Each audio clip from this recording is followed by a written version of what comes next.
Welcome back, everyone. We're here today with our Friday review, our closing episode of the week before, of course, we get to our weekend house calls every Saturday and Sunday where we answer all of your questions that have come in over the past few weeks. And as always, on these Friday reviews, I love to be able to bring you what I call a recap show of the week, but also share with you two research studies that I think are super important. These ones this week are going to be about body transformation and how real cardio isn't even necessary to help with a lot of body transformation. So I can't wait to share that with you. I'll also be sharing with you a childhood diet-based tip that's really important for as children begin to grow, they become adults. Some of these habits stick with them. We'll go over that. We'll go over our herb of the week. So if you've never heard about the Ayurvedic herb Guggul, you'll want to stay tuned. It's different than the Google, and you'll see exactly what I'm talking about in just a moment. What I'm going to start to do also, instead of book reviews, I may actually do some podcast reviews as well. And today is our very first podcast review. So check that out. It's someone else, obviously, in the industry talking about health that I want to be able to give a shout out because, again, I believe in abundance. I believe that in this industry, we really need to be able to share tips from all people in this industry, not just from one individual. And then we'll go through our podcast recap of the week. We'll get there in just a moment. So a lot to talk about. I always start, though, with our updates from the week. So this show is being recorded right before our IHP World event live. I couldn't be, again, more excited for this coming up. I'm literally recording this about 2 days out. And what's happening in Florida is we have invited 200 IHPs from around the world. We have almost 5,000 practitioners now. And it's our very first time, actually, as a large group to gather, to get together, to share ideas, to explore what's coming for the next year, to help them as coaches, but also to be able to really join as a community, to be able to talk and be there and exchange energy and ideas in person. There's just nothing that can beat that. I mean, that's why I love being able to speak on stage to people all over, but I also love attending conferences. And so this one, I get to put it on. I get to invite 200 people in, and it's going to be an amazing event. So I couldn't be more excited. I'm sure I'll be giving the updates next Friday on our Friday review as to how it went, but I can't wait. I really can't. And I'm inviting a lot of our executive team from Equal Life in too. Plus, we'll have a lot of our health coaches there. We're just going to have a lot of people, and it's going to be a good time. It's going to be busy. It's going to be crazy. I don't know that there'll be a lot of sleep going on, but it'll be worth it for sure. So I'm sure this has been my catch up right before that. So that's that. Again, Integrative Health Practitioner Institute is one of those things that we just love to do, trying to help others to basically learn how to heal and then go on to heal others and put a health coach in every home. That's what it's all about. So if you've never heard about IHP, well, definitely check it out. It's called integrativehealthpractitioner.org, and you can find out the details there. All right. What is going on over at Equal Life this week? Well, I'm glad you asked. We are preparing for the holidays. Believe it or not, Halloween is just a couple of days away. I'm excited for Halloween because with two young daughters who love to dress up, I will be donning a costume for sure. We'll be going out. We'll be trick-or-treating. If you've heard my previous podcast episodes, what we do is not, of course, what everyone chooses to do, and I get that. But my daughters get to choose a couple things that they enjoy from hours of trick-or-treating, and then we tend to give out a lot of that candy. We tend to trade it in for healthier treats inside of my family so that it does not lead to the cold and flu season that most people are used to, taking that Halloween bag and making it last for the next 30 days or so, which is just full of hydrogenated oils, processed sugars, inflammatory fats, and much more. So anyway, enjoy Halloween. We enjoy Halloween very, very much so. But again, we just try not to make Halloween last for the next 30 days or so. But for those people who do like to enjoy the occasional gluten and wheat and dairy-based product, especially with Thanksgiving coming up and the holidays coming up as well, we have a product that we're giving away this week over at Equal Life. You can find it at stephencabral.com/shop. That'll just direct you over to Equal Life. And it is our free gluten and dairy support enzyme. So this enzyme, all you do is take 1, 2, or 3, depending on how much gluten and dairy you're having. And it will help to break down that food so you won't have the same gas or bloating or brain fog that you may get after eating those foods. So again, head on over to stephencabral.com/shop. That will have all of the details. And again, I'm sure I had it on the beginning of the show, end of the show, for what the gluten and dairy digest is all about, or the gluten and dairy support is all about. All right. Recap for the week on the Cabral concept on Monday's show is episode 2453. All podcasts can be found at stephencabral.com/podcast. It was keep these 2 commitments for life. That was a powerful show for something that I really believe in, because it cuts down through all the complexity of life and just say, listen, if you only do 2 things, do this. This is what's going to help you live a really fulfilling life. That was episode 2453. Tuesday's show was the top 10 anti-inflammatory foods. This was a follow-up to the week before, where we went over the 2 most inflammatory foods. Make sure you don't miss that. Wednesday's show was sweeteners that do and don't break your fast. And then yesterday's show was why your testosterone may be too low. And this is both men and women, and I share with you the symptoms of low T. All right.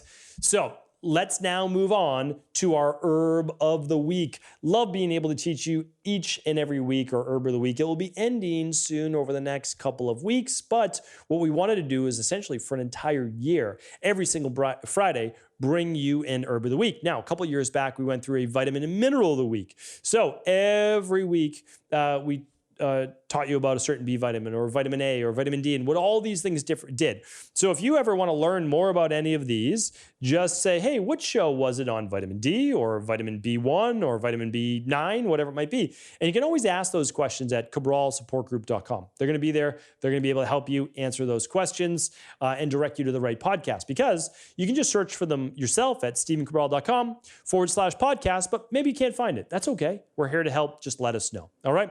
Herb of the week this week is Guggul. It is an Ayurvedic herb that's been used for thousands of years. Technically, it's a resin from even the Boswellia family. Now, here's the interesting thing about it.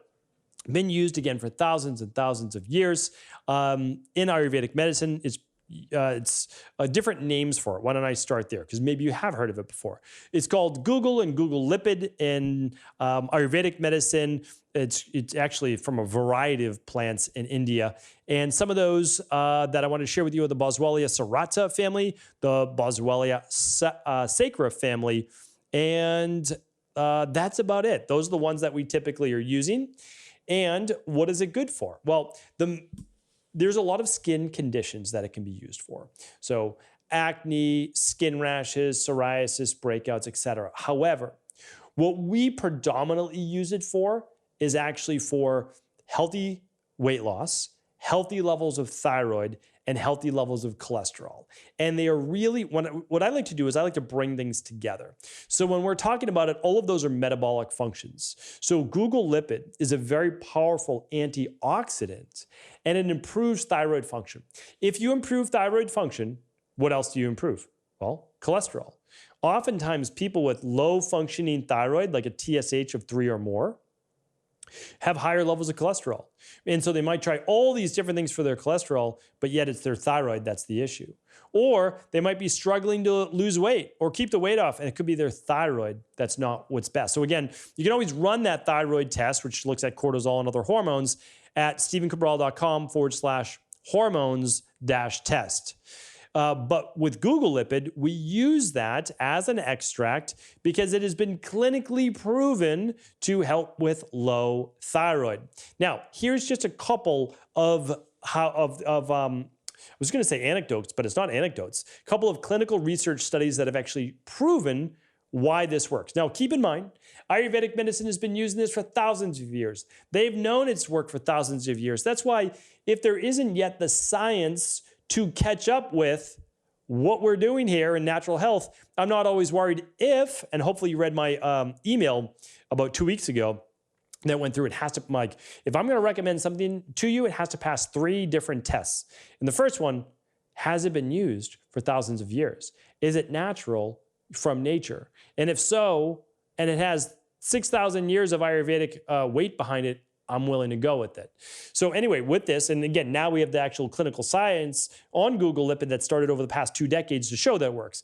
How does it work? Well, now we know that the Guggul extract actually, and Guggul, by the way, is Guggul, not Google as in like the search. So it actually increases iodine uptake. So good for those people with a higher TSH. And again, I'm not here to give you medical advice, medical diagnosis, medical cures, or medical treatments. But if you need to improve your iodine uptake, Guggul helps with that. It also helps with the activity of the enzymes that are actually used by the thyroid gland in order to improve function. And this research study showed that using Guggul significantly, not in a little bit, clinically significantly improved signs and symptoms associated with hypothyroidism, so low thyroid, such as weakness, fatigue, and muscle aches. So again, I can feel very comfortable sharing this with you for overall metabolism, and that includes healthy levels of cholesterol, healthy levels of thyroid, and healthy levels of weight and weight loss. All right. So I wanted to share that with you. Again, something that we've been using a long time. It's inside of our daily thyroid support product.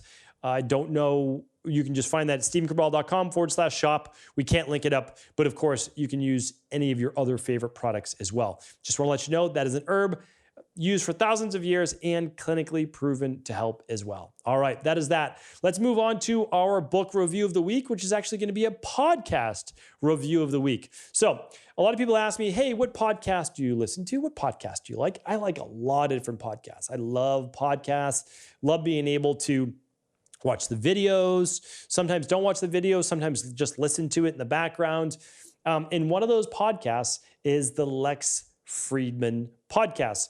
Some of you may already know Lex Fridman. He is a computer software engineer, PhD, has taught at MIT, works in robotics, loves AI, and I just love his passion for the field.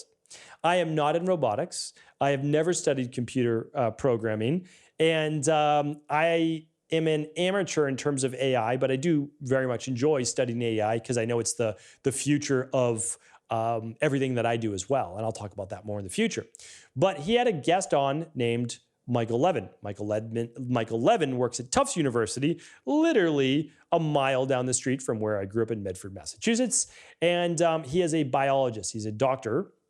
And he was on Lex's podcast, episode number 325. I'm going to link everything up for you today. So if you heard something in the show like research or lab tests, I can't link up nutritional supplements, but everything else I can link up. And all of those will be at stevencabral.com/2457. That's stevencabral.com/2457.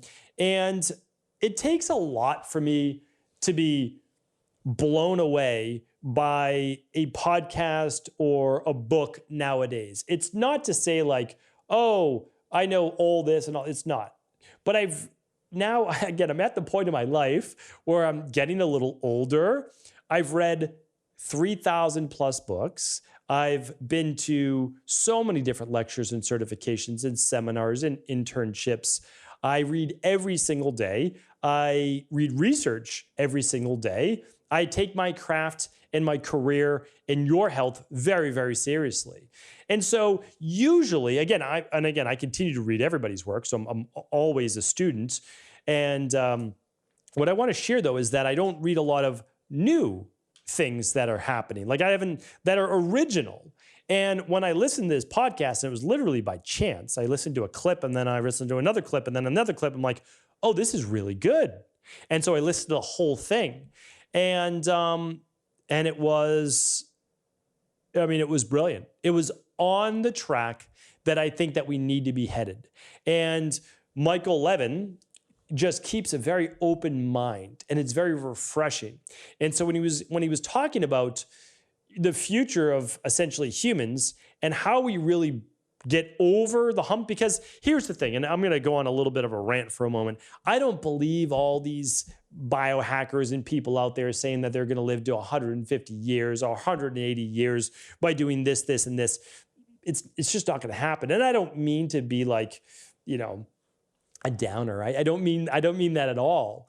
It's just not going to happen the way that they think it's going to happen. Like even Dr. David Sinclair, who I think is amazing and brilliant, and again, works literally a mile down the street, in Boston, Massachusetts, Cambridge, Massachusetts. It's not going to happen the way that people think it's going to happen in terms of like a nutrient or extract. I just don't know that it's going to work that way, but I'm open to it. Of course, I'm open to it. Now, all of the nutrients and extracts that I talk about, that David Sinclair talks about, that Andrew Huberman, that other people talk about, that could probably get us to 100 to maybe 120. But beyond that, beyond natural human lifespan, which seems to be 120 years, where there's just literally a falling off of a cliff at that time, I think it's going to be regenerative medicine. That is what I think. Meaning, like, because people's bodies just wear out. Their organs wear out. Like, that's what happens. So all of the nutrients that we're talking about and the sauna and the walking and all those things, the Mediterranean diet, that's what helps you get to the 100 to 120. But you still wear out. You know what? I'm going to do a whole show on this. So I'm just going to talk about this and go on a rant on another time. So because this is a Friday review, not meant to be, I don't want to scare anybody who's tuning in for the first time. But the way that we live longer and longer with a better quality of life, meaning like not, because again, like with all due respect, when people get to 110 years old, 100 years old, they're not looking like they were 50 years old. Like, let's be honest, right? But a new form of medicine that can regenerate the organs, regenerate the body is a game changer. Not saying they have it all figured out, but Michael Levin is helping to lead the charge. Anyway, again, when I hear something new, and I like to share that. I like to be able to give a shout out. Lex Friedman's doing amazing work. He's probably like the #1 podcast I would love to be on. Of course, I've never reached out to him. I've never even talked to him. But if you have an Lex, I would love to have a conversation on how lab testing, at-home lab testing, and where it's going in terms of AI is going to get there. Anyway, I think both of those gentlemen keep a very open mind, and they don't believe any one person has the answer, and that we can all learn from each other. So anyway, big fan. And I will link up that podcast at stephencabral.com/2457. All right. Research in the news. We've got 2 studies for you. The first one, which I found super interesting as well. I know that where did I capture it? There it is. It's out of the Journal of Nutrition. I mean, one of the biggest journals out there. And this was entitled Moderate Walking Enhances the Effects of an Energy-Restricted Diet on Fat Mass Loss and Serum Insulin in Overweight and Obese Adults in a 12-week randomized control study. So, great study, 12 weeks, long enough for a little bit of information, right? Like, no doubt about it. And they had multiple groups. I'm reading it right here. I don't need to go through all of this with you, but they broke it down per age. They did a really good job. I mean, they did a good job of this study, and they kept everything really standard amongst the groups. And that means like they have a solid basis for does this work. Now, here's what they found. I'm going to cut right to the chase. At the end of the 12 weeks, they both followed a diet plan that was essentially reduced calories. That was it. I mean, that's what they did. They did a reduced calorie diet. So everybody lost weight. Okay, that was kind of the goal. But one other group said, the only other thing that you're going to do is walk 20 minutes a day. That's it. Extra 20 minutes a day. That's all. That group lost an extra 3.5 pounds. I mean, that's amazing. 20 minutes. Like literally, that's taking your dog for a longer walk. It's an extra 20 minutes a day. And why did I bring this up to you? The reason is this. We get overwhelmed with everything that we think that we should do, when honestly, if we haven't at least started with a good quality nutrition plan and walking, that's the start. I teach this inside of IHP. I teach it everywhere. It's free in the podcast. It's a graduated exercise program. You start with walking. Do you need to do a boot camp? Not if you don't walk for 8 to 10,000 steps a day or 7 to 10,000 steps a day. First of all, the walking 7 to 10,000 steps a day, you do that for the rest of your life. Like I was talking about those 110-year-old people, they can still do 7 to 10,000 steps per day. They probably wouldn't get to that, honestly, for the most part. So like that's the thing. That will increase lifespan almost more than anything. So like let's do that. Then you can worry about the cardio and the body weight exercises, then the high intensity interval training, the sprint interval training. They're all great. I'm not saying they're not, but let's start here. And it actually works. And it's simpler than you may imagine. It really is. All right. So think about that. Let it soak in. Just again, 20 minutes. I always say after dinner if you can. Like for the most part, we're home at dinner. Take the whole family on a walk. Just everybody get out and walk. It's good for everybody of every age. It will help you to digest the meal. You'll get better sleep at night. Glucose levels won't spike as much. That's called postprandial glucose. So again, really important that we look at this. And again, I could go on and on about this as well. All right, let me bring you one more study though. This one is out of where? The University of California, Riverside. It was published in the Journal of Experimental Biology. And I'm going to read it verbatim. It says, eating too much fat and sugar when young can change the gut microbiome throughout life, even if healthful eating habits are adopted later.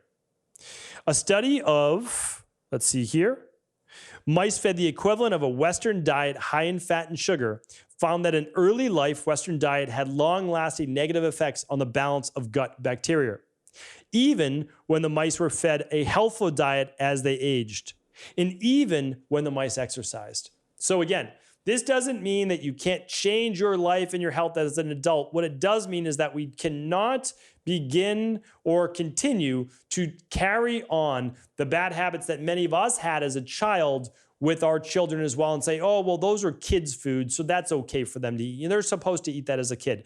High fat, processed, meaning like we're talking about hydrogenated oils, bad fats for us, processed food and sugar. That's what we want to avoid. I've talked about that last week on the inflammatory foods, and it's not going to change. Like that is it. Those are things that we need to avoid. And it can hurt our gut microbiome. Now, again, we can rebalance that with things like the CBO protocol, et cetera, but still, you need to work on these things, and they're so important. Now, a lot of people say, well, it's a mouse-based study. You have to understand, these mice are literally bred so that they're super close in human DNA and with gut microbiome. Like they can give these mice many human-based characteristics, and you don't want to study these things on children, right? You want to be able to do this in a lab and be able to then extract that data and then extrapolate and actually use it with adults as well. So wanted to share that with you. I don't think that we can go wrong, right, in the reverse direction. So hopefully this was helpful. Thank you so much for tuning in to today's Friday review. A little bit more rant focused, but hopefully it was okay. Hopefully it was enjoyable, and hopefully you have an amazing start to your weekend. Take care, everybody. Have a great day.